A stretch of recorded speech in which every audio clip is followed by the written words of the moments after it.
presenters.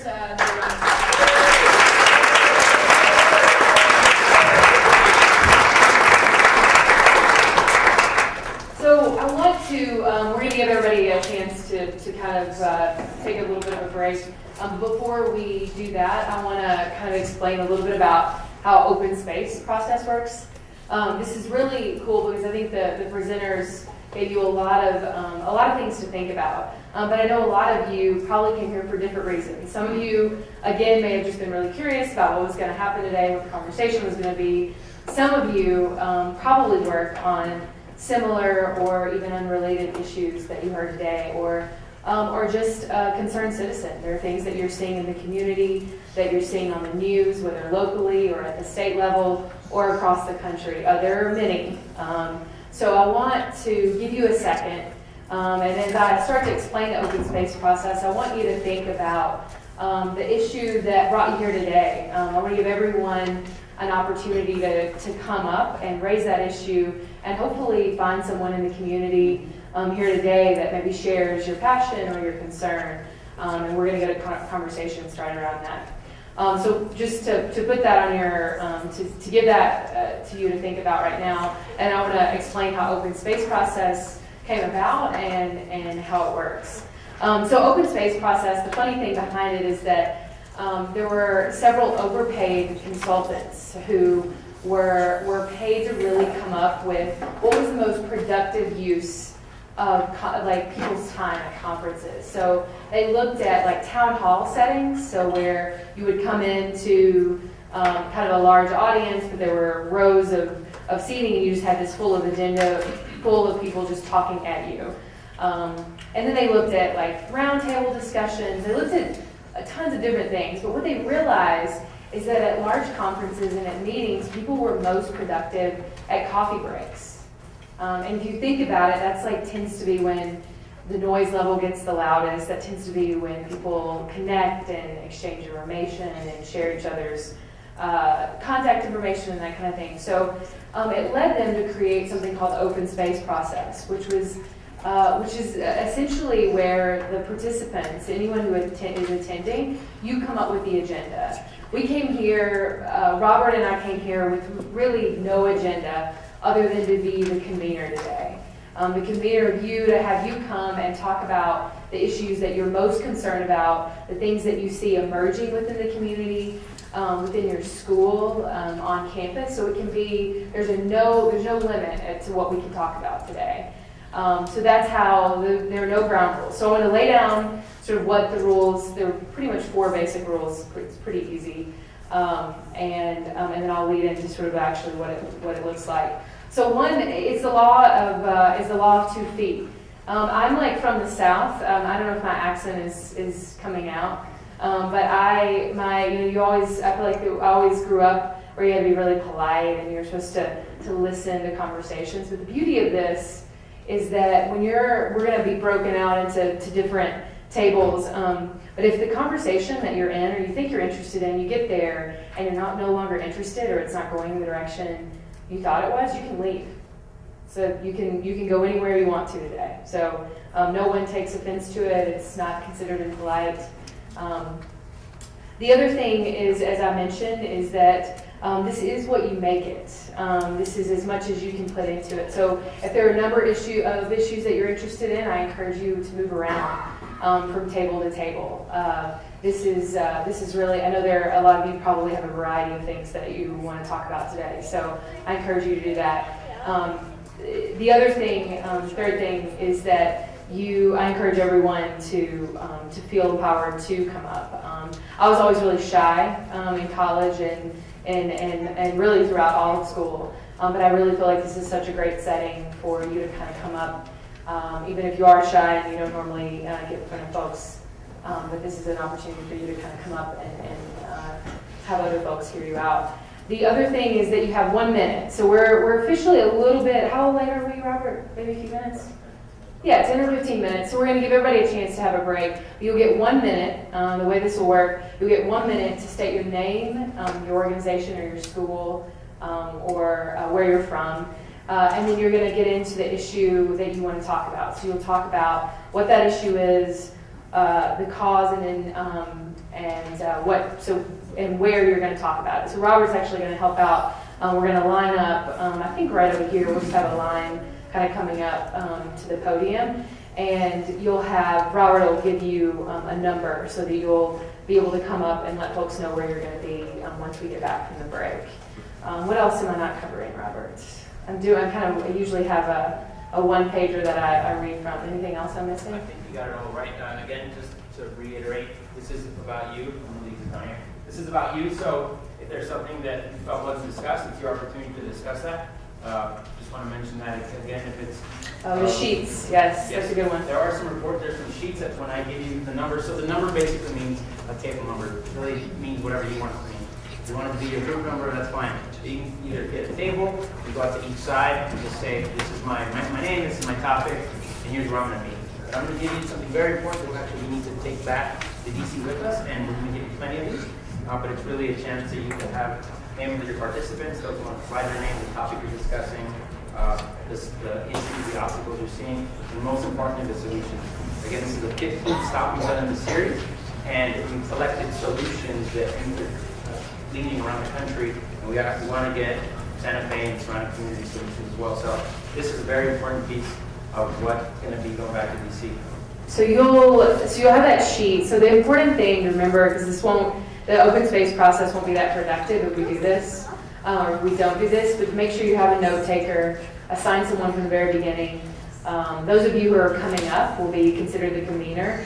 So just try to try to make sure that you get everyone to sign up so you guys can keep in touch after this is over today. And the most important thing is to we have a tendency to really want to talk about causes and not so much solutions in these conversations. Totally vent. This is an opportunity to vent to each other, and I encourage you to do that. But make sure, and we'll kind of prompt you so that you'll get a 15-minute mark. But really today, talk about solutions. And these don't have to be, these are things that we can take back to DC, but they are very much things that you can do within your community and with each other. So I want to encourage you to think about that as well. Any questions? I know it's going to seem kind of crazy in the beginning, but you're going to have to trust me on this one. But this is good. So it'll be a little kind of wild in the beginning as folks are moving around, but it works really well. Anyone have any basic questions? Anything? Okay, so everybody take a minute, think about what you want to talk about, and we'll start lining up over here, grab some refreshments, and we'll get started. I've got a petition here I'm going to pass around. We'll be at the corner table. The petition reads as follows. Our earth is the most precious home we have. Our landfills become toxic waste lands upon our earth. They are scars on the earth and they can never be utilized. They can never really be utilized for any other purpose. In essence, they are wounds inflicted upon our planet. It will take hundreds, maybe thousands of years for these scars to decompose and return to normal conditions. Also, our oceans are being consumed with these same concerns. The islands of trash are patches of trash from irresponsible humans littering on the coasts, the ocean coasts. They're filled with plastic bags, and styrofoam. And our sea creatures are ingesting these undying particles of humans' creations, to which our future generations will have to solve the larger problems if we do not make a difference now. So I'd like to plead and beg of you, be part of the solution, not part of the problem. Take a pledge, make a vow, always carry a reusable shopping bag with you, and try not to accept a restaurant's styrofoam container. And help establish a ban against the use of styrofoam containers and plastic grocery bags in New Mexico. It's not that hard to take your own grocery bags for your groceries. And I've been fighting for this for many years. Styrofoam is worthless. It cannot decompose. It's just a pollutant, a total pollutant. There are easier ways than to use styrofoam. Something biodegradable, some kind of paper, is a lot better. It can be ground up and decomposed if it ends up in the landfills. But styrofoam and plastics are not good. Thank you.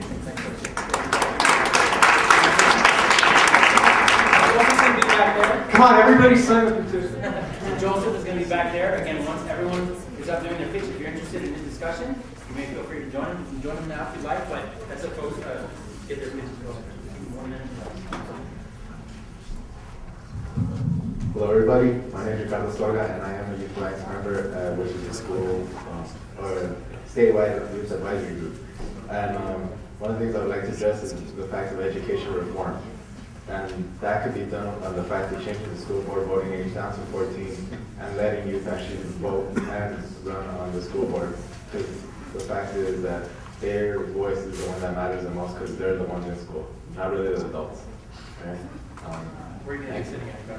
I have no clue to tell you. All right. That was going to be it.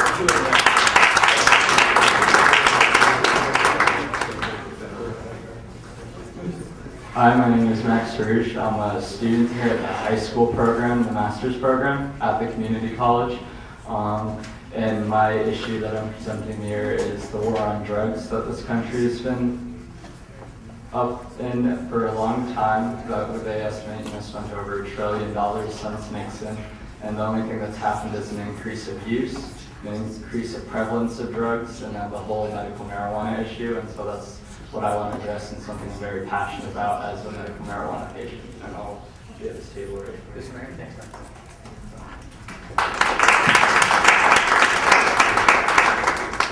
Good evening. My name is Sabrina Morales. I'm from Anthony, New Mexico, and we're representing ATEC.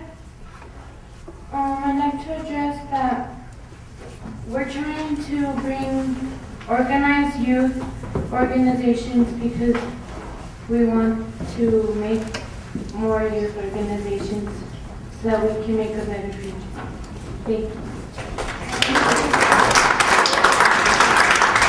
Right on that area, if you're interested in youth organizations and how to expand those.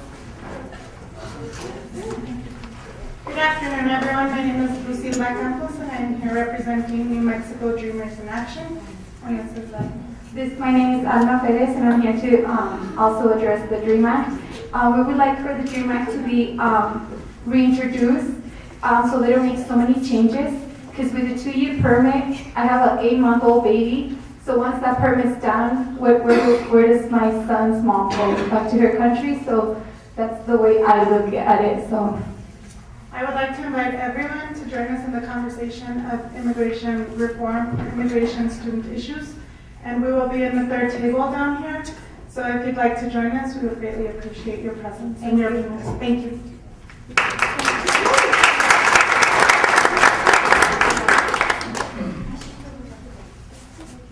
I just wanted to quickly say, because we have so many young people here and issues that I want to take part in those discussions, I'm choosing not to lead a discussion. What I am going to do is put up a flip chart near the back room that you can list your name and contact information for community dialogues that I will be hosting over this summer and next year.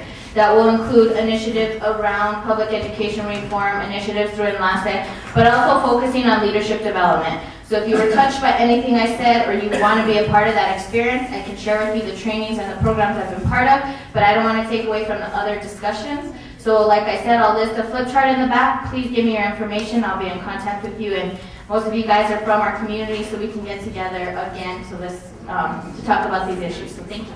Thank you. hi, my name is Sage, and I'm a student here at SFCC. I'd like to talk about several things: tyranny, Wall Street, the New World Order agenda, which is not a conspiracy theory, also student debt loan, and the Federal Reserve, which we're taught that is part of our government, but in fact it is not. It's a private entity owned and controlled by banksters. So I'll be Over there, someone here takes pictures. So student loan, Federal Reserve, World Order stuff.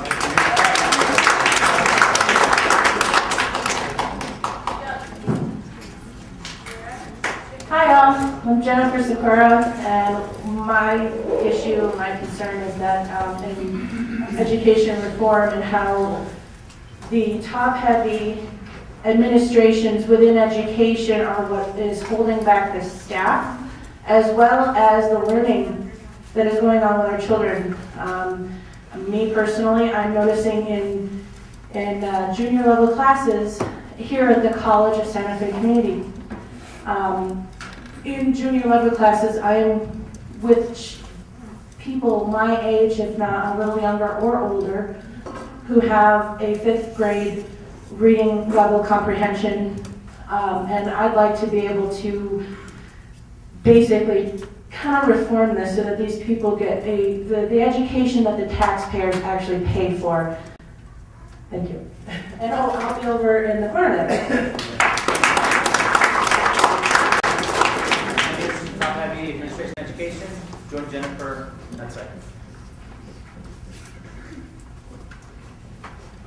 I'm Alex Martinez, and I'm representing Santa Fe Youth Works. I'm just here to say that kids are getting labeled as bad students at a young age, and that's what makes them drop out, and that's what makes them mess up at school. And there just needs to be more resources for kids at a young age that have problems in classes and not get labeled at all.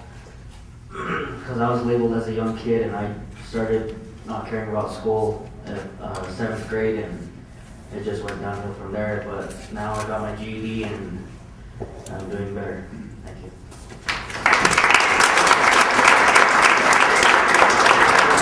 Lots to do in that area. I feel like less of you are pointing in this area, so make sure you spread out a little bit. Hi, I'm Joe Basker, and I work at around here. And we just want to be talking about agricultural subsidies and the state of food in New Mexico and in the country, and how we can get healthier fruits and vegetables to people for a more affordable price and not make it something that not everyone can afford. Oh, it will be somewhere. We'll be over here. Right here.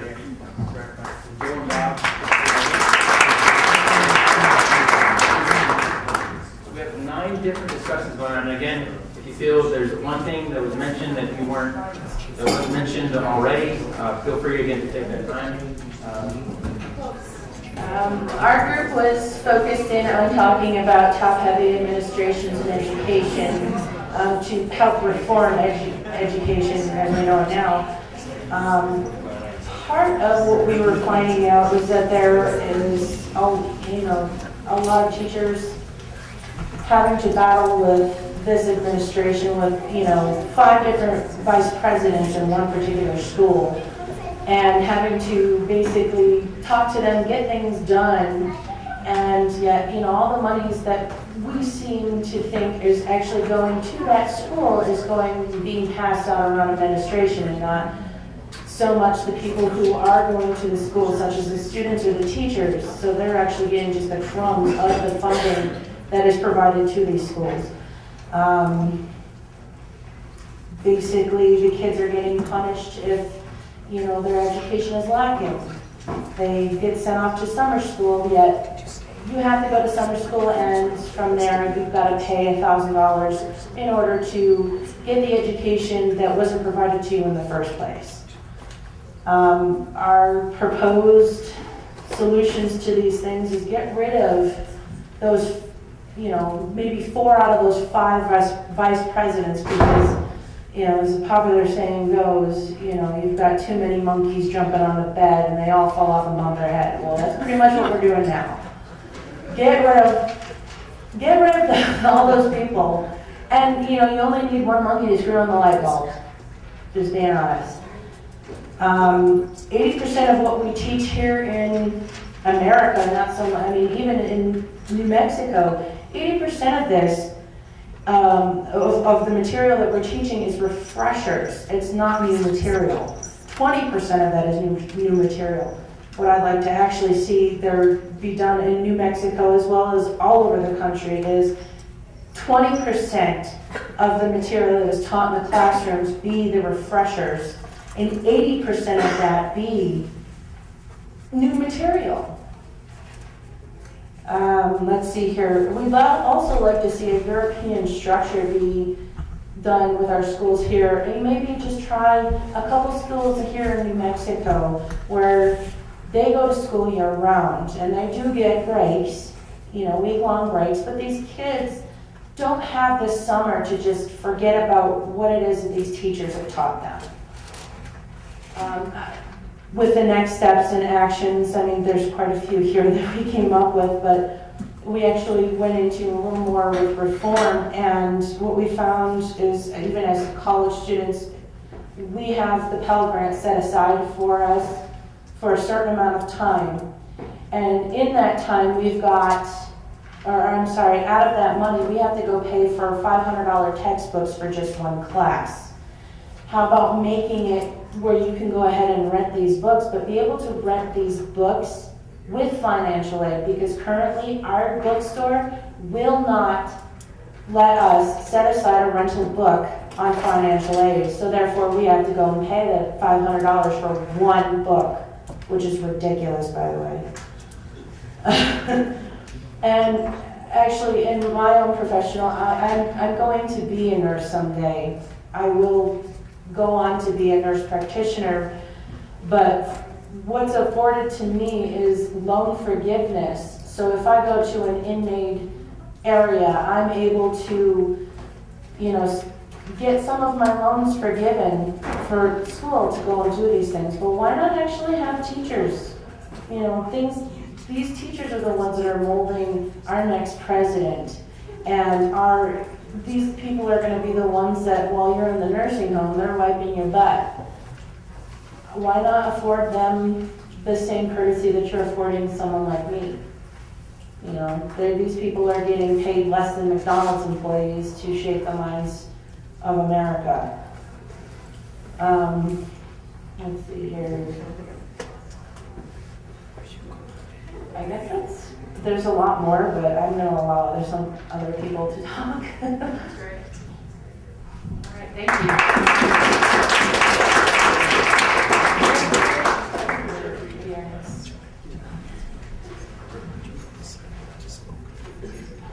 Thank you. So our group was talking about food justice and food security, just to refresh you guys. And basically the challenges that we identified were food costs, because good healthy food seems to cost too much. And subsidies that larger farmers get that help to create competition with local small farmers and to give them the advantage, and so to move that local food out of our state or further away to more concentrated farms. And then a lack of knowledge about nutrition. So the solutions that we were talking about, I just wrote 7 down. We kind of had like a long dialogue going. I tried to pull out some of the solutions. But one of the things was double value food stamps for community supported agriculture or for farmers markets. So to give them, twice the dollar amount so that they can afford, so lower income people can afford to get that food. And it's not something crazy. I mean, we had this in Santa Fe last year, and they have it in other cities all over the country. I think it's just a great program. But the federal funding for that doesn't exist right now, so that's one of our solutions. Then to create accessible USDA funds for local food security initiatives, so to have government USDA money that we can apply for to create local farms in our communities to help feed those people.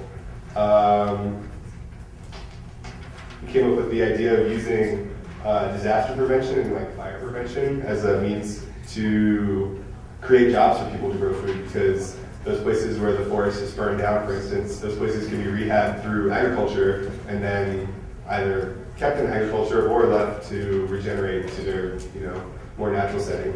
So that's just a good way to give people jobs and to help create that local food.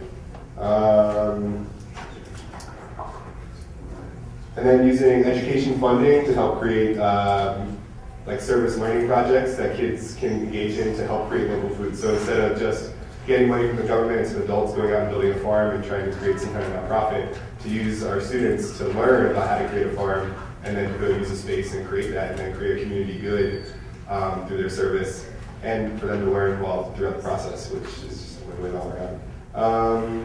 And then I had to have as our educational benchmarks or standards to include that stuff like entrepreneurship with a community focus, so that our kids are learning about how they can create money and how they can employ themselves doing good things. Let's just get this last one. Just to create a federal task force to look at food waste and how to get healthy food that will go to waste to people who need it, because there is so much of that good food, even in Santa Fe, that doesn't get to the people that need it and ends up in our dumpsters, despite the efforts to try and get to people that need it. So those were our solutions, and then our next steps, we created, one of the people in our group has a hosting service, thank you. So we're going to create a network, and anyone who wants that network address and wants to join the discussion about how we can address these issues can come to us, and we can give you a copy of that address, and you can join and spread it, and we can keep talking about these issues. And then also just the next step would be to help start mapping what resources and what projects already are happening in our town and how, or in our state, and then how we can, further those projects already happening, and then maybe create some collaboration with ones that are pretty much doing the same thing. And just finally, yeah, that's really all I got. Our available resources, our network, that's what we came up with. But thank you guys.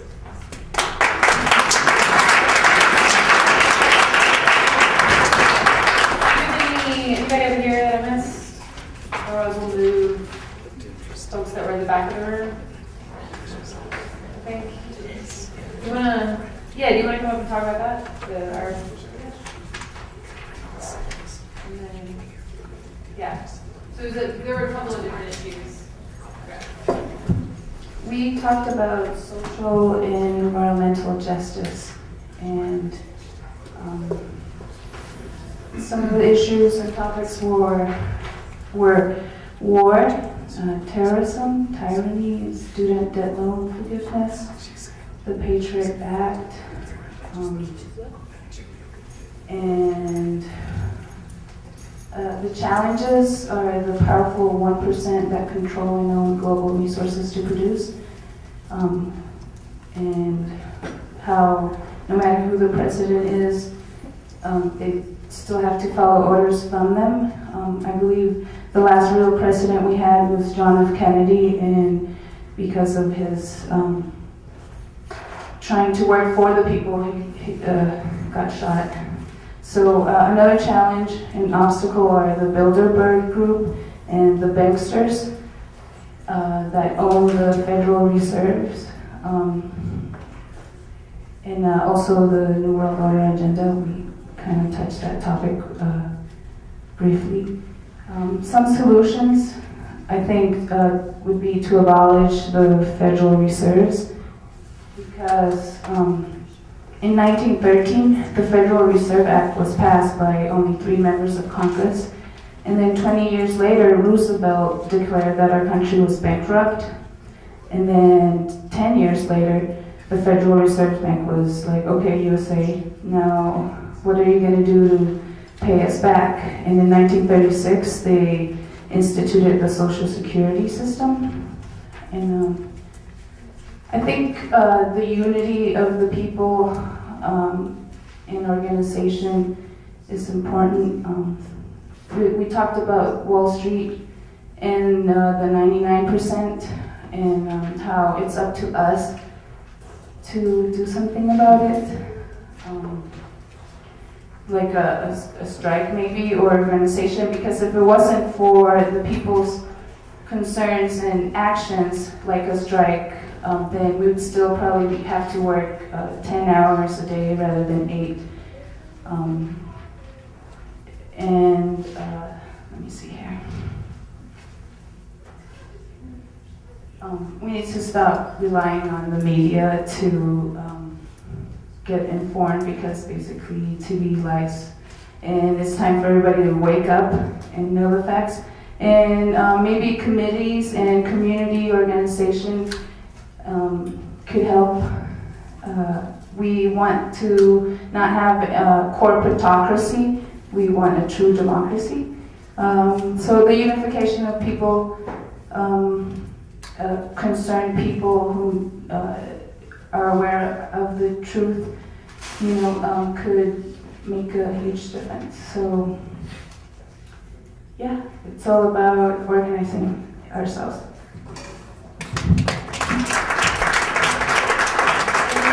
And reform, you guys want to sit someone up to talk?